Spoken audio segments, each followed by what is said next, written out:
Welcome students, स्वागत है हमारे YouTube channel sure success coaching centre में। मैं आज आपके समक्ष क्लास 9 की जो एग्ज़ाम होने जा रही है मई में, उससे संबंधित जो महत्वपूर्ण प्रश्न हैं मैथमेटिक्स के, जो एमसीक्यू पूछे जाएंगे, उसी से संबंधित जो विगत सालों में जो आए हुए प्रश्न हैं, मैं उसी को आपके सामने रिव्यू कर रहा हूँ ताकि एग्ज़ाम में आपके लिए कोई परेशानी ना हो और आप जब एग्ज़ाम में बैठे तो आपको इससे संबंधित कई प्रकार की जो हेल्पफुल जो कंटेंट है वो प्रोवाइड हो जाए, ताकि एग्ज़ाम में आपको किसी प्रकार की परेशानियां ना हो। इसी को उद्देश्य में रख कर के मैं ये जो वीडियो बना रहा हूँ वो क्लास 9 का ही उद्देश्य में रख के बनाया जा रहा, ताकि आपकी एग्ज़ाम जो है मई में जो होने जा रही है फर्स्ट वीक में, वो आप अच्छी तरह से क्लियर कर सको और आप एग्ज़ाम में अच्छे स्कोर कर सको। तो चलिए हम सबसे पहले इसका जो प्रश्न है उसकी ओर चलते हैं। इसमें देख सकते हैं कि ये प्रश्न जो है हमारा एमसीक्यू है, मल्टीपल चॉइस क्वेश्चन है, वस्तुनिष्ठ प्रश्न है। इसमें सवाल पूछा जा रहा है कि सबसे पहला है कि निम्न में से कौन परिमेय संख्या है। ये सवाल है कि निम्न में से कौन परिमेय संख्या है। तो निम्न से कौन परिमेय संख्या है, तो ये क्या √2 भी अपरिमेय संख्या है, पाई भी अपरिमेय संख्या है, तो 5 जो हमारा ये परिमेय संख्या है, तो 5 इसका उत्तर हो जाएगा। इस प्रकार जो दूसरा प्रश्न दिया गया है, निम्न में से कौन अपरिमेय संख्या हो। Which of the following is an irrational number. तो इरेशनल नंबर क्या है, 3 परिमेय संख्या 1/3 परिमेय संख्या, 16 का 4 हो जाएगा, ये भी परिमेय संख्या, लेकिन 1/√3 जो है एक अपरिमेय संख्या, तो इसका उत्तर हमारा 1/√3 हो जाएगा। इसी प्रकार जो अगला प्रश्न हमारा है वो दिया गया पाई क्या है। तो पाई एक अपरिमेय संख्या, हम जानते हैं कि पाई एक अपरिमेय संख्या, तो इसका उत्तर हो जाएगा अपरिमेय संख्या। इसके बाद अगला प्रश्न हमारा दिया गया है कि 36/100 का दशमलव प्रसार है। तो 36/100 का दशमलव प्रसार एक साथ संख्या होगी, टर्मिनेटिंग नंबर होगी। इसके बाद जो अगला प्रश्न दिया है, नेक्स्ट प्रश्न हमारा है, निम्न में से कौन 5 + √5 और 5 - √5 के बराबर है। तो 5 का स्क्वायर 25 और √5 का 5, 25 में से 5 चला जाएगा तो 20 हो जाएगा, तो इसका उत्तर हमारा 20 हो जाएगा। इसके बाद जो अगला प्रश्न दिया गया है कि इनमें से कौन परिमेय संख्या 3 और 4 के बीच है। तो जब किसी दो परिमेय संख्याओं के बीच में कोई परिमेय संख्या निकालने के लिए कहा जाता है, तो a + b/2 का हम जब निकालते हैं 3 + 4/2, तो 3 और 4 7, तो 7/2 हो जाएगा इसका सीधा सीधी।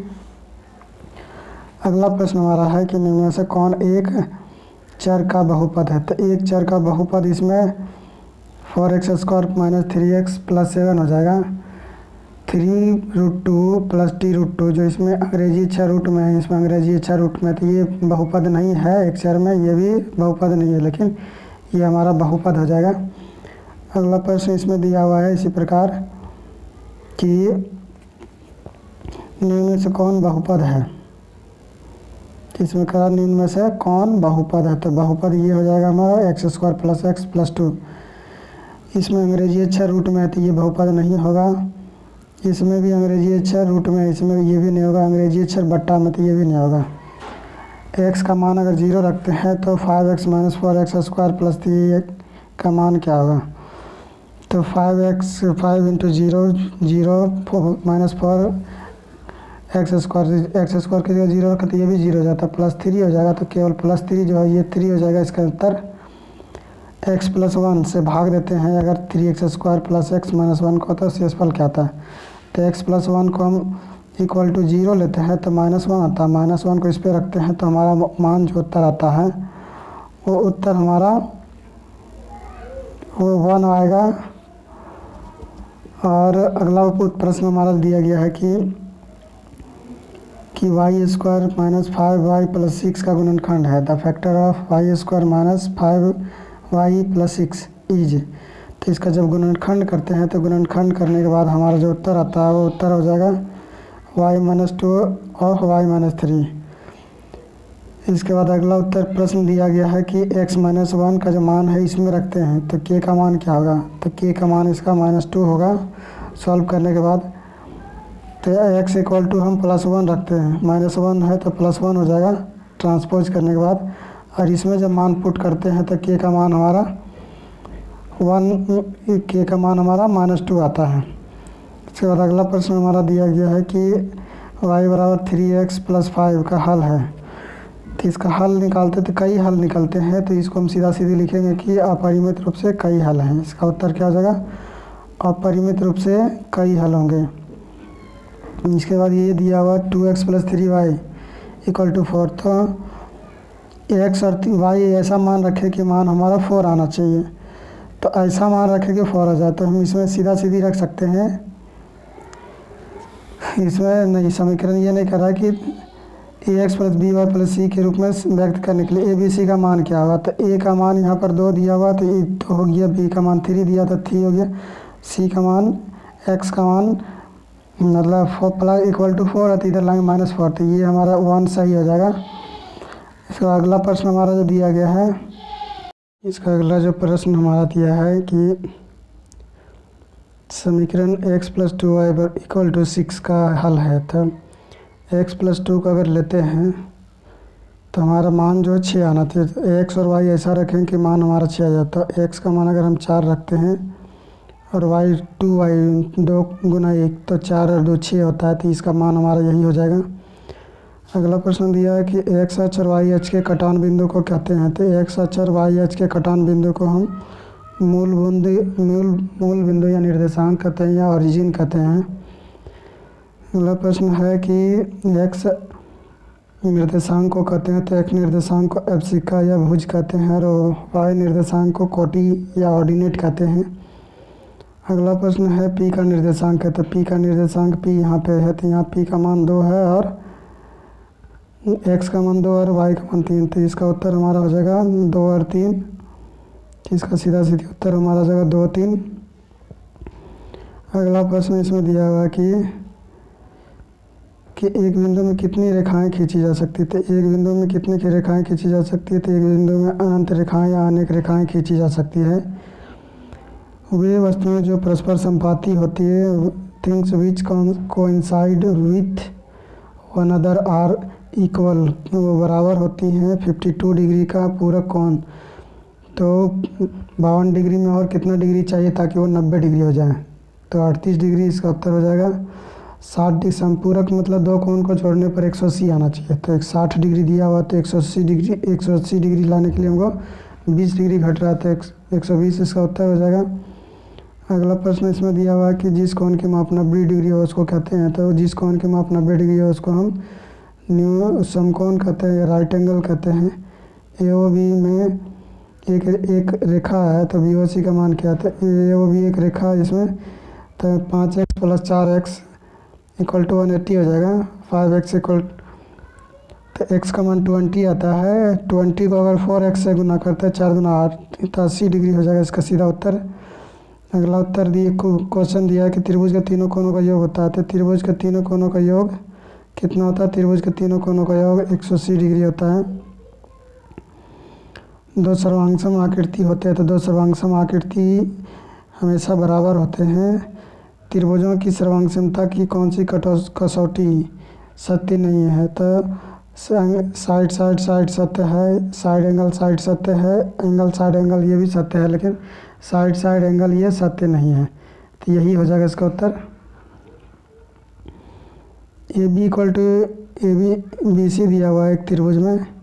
B का मान 80 डिग्री है, तो A का मान क्या होगा? तो जब इसको सॉल्व करते हैं तो सॉल्व करने के बाद इसका मान जो 50 डिग्री आता है, तो इसका मान हमारा सीधा हो जाएगा 50 डिग्री। अगला प्रश्न हमारा जो है, एक आयत का प्रत्येक कोण होता है। तो आयत किसको कहते हैं? वैसा कोण जिसका प्रत्येक जो भुजा होती है 90 डिग्री होती है, और आमने सामने का आयत में आमने सामने की भुजा बराबर होती है, प्रत्येक कोण 90 डिग्री होती है, तो इसको हम आयत कहेंगे। तो इसका उत्तर हो जाएगा 90 डिग्री।